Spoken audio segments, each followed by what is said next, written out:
April 23, 2006. Medicine Hat, Alberta, Canada. A 6-year-old boy arrived for a playdate and peered through a window. He saw bodies. 12-year-old Jasmine Richardson and her 23-year-old boyfriend, Jeremy Steinke, had murdered her parents and 8-year-old brother so they could be together.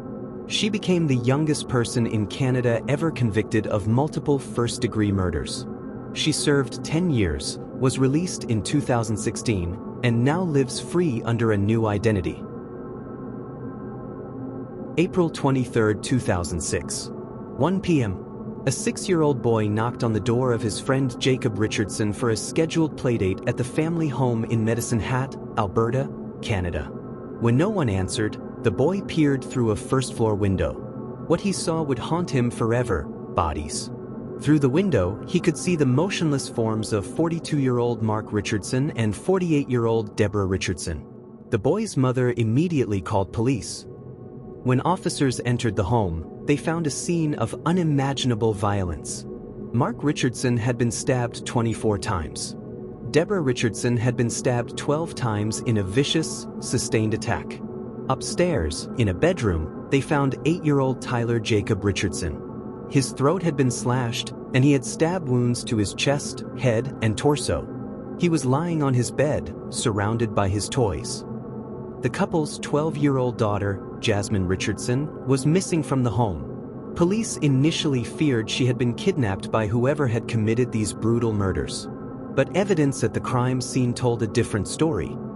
Investigators discovered something disturbing in Jasmine's school locker: a hand-drawn stick figure comic.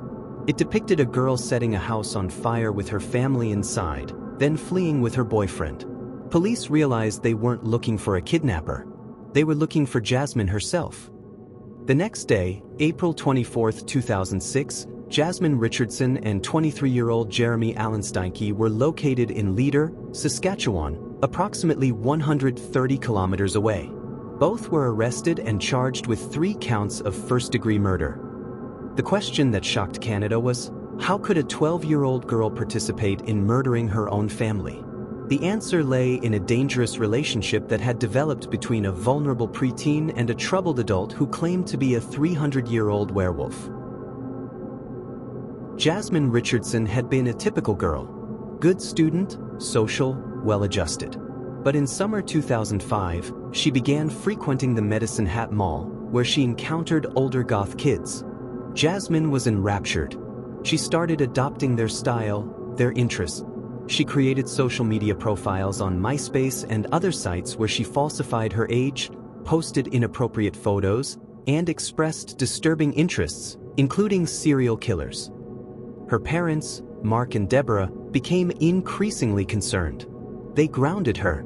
They set stricter rules. But Jasmine rebelled. She repeatedly violated school dress codes. She argued constantly with her parents. She tried multiple times to have herself placed in foster care. Then, in early 2006, at a punk rock concert, Jasmine met Jeremy Steinke. Jeremy Steinke was 23 years old. He had a troubled childhood, moving frequently, experiencing physical abuse from stepfathers. Bullied at school, where classmates called him Jeremy Stinky. He was diagnosed with depression and ADHD and had attempted suicide. He created an online persona as a 300-year-old werewolf. He wore a vial of blood around his neck.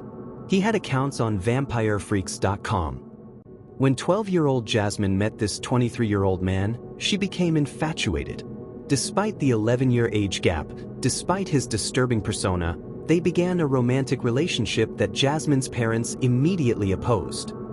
According to friends of Jasmine, her parents grounded her for dating Steinke because of the age disparity. They forbade her from seeing him. This only intensified the relationship. In Jasmine's 12-year-old mind, her parents were the only obstacle between her and her soulmate. According to evidence presented at trial, Jeremy Steinke entered the Richardson home through a basement window that Jasmine had left open for him around 5 a.m. on April 22, 2006. He was wearing a mask. He attacked Debra Richardson first, stabbing her 12 times. Then Marc Richardson, who was stabbed 24 times. As Marc lay dying, he allegedly asked Steinke, "Why?" Steinke's response was chilling, "It's what your daughter wanted."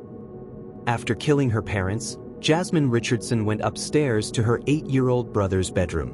Tyler Jacob woke up. Prosecutors presented evidence that the little boy pleaded for his life. "I'm scared.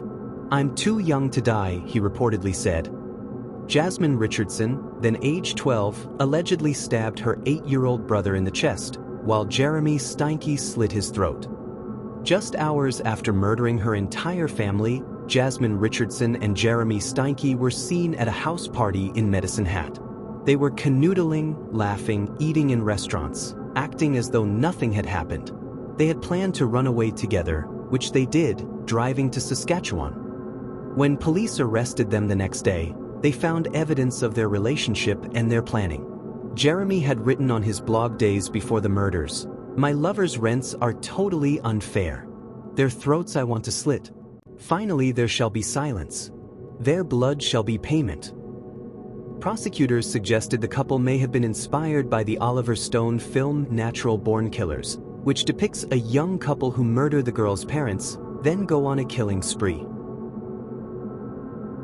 In June 2007, Jasmine Richardson went on trial. She was 14 years old at the time, but had been 12 when the murders occurred. Under Canada's Youth Criminal Justice Act, her identity cannot be publicly revealed in Canada, where she is known only as JR. During the trial, Jasmine testified that Jeremy broke into her home and attacked her family. She claimed she had not wanted them dead, but prosecutors presented overwhelming evidence of planning: the stick figure drawing, the blog posts, the communications between the two, the timeline. On July 9, 2007, after 3 hours of deliberation, the jury found Jasmine Richardson guilty on 3 counts of first-degree murder.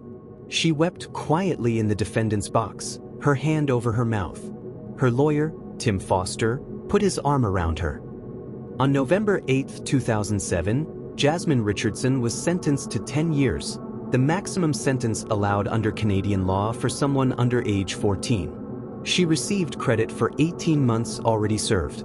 The sentence included 4 years in a psychiatric institution, followed by 4.5 years under conditional supervision in the community. Jeremy Steinke went on trial in December 2008. His defense argued he had been in an alcohol and drug-fueled haze when he snapped. His lawyers claimed he was love-struck and immature, willing to do anything to keep the preteen girl's affection. But in his confession to an undercover police officer, Steinke admitted to the murders. He also claimed that Jasmine was the one who killed her brother while he watched from the doorway. Jeremy Steinke was found guilty of 3 counts of first-degree murder. Judge Adele Kent sentenced him to 3 concurrent life sentences in prison, with no possibility of parole for 25 years.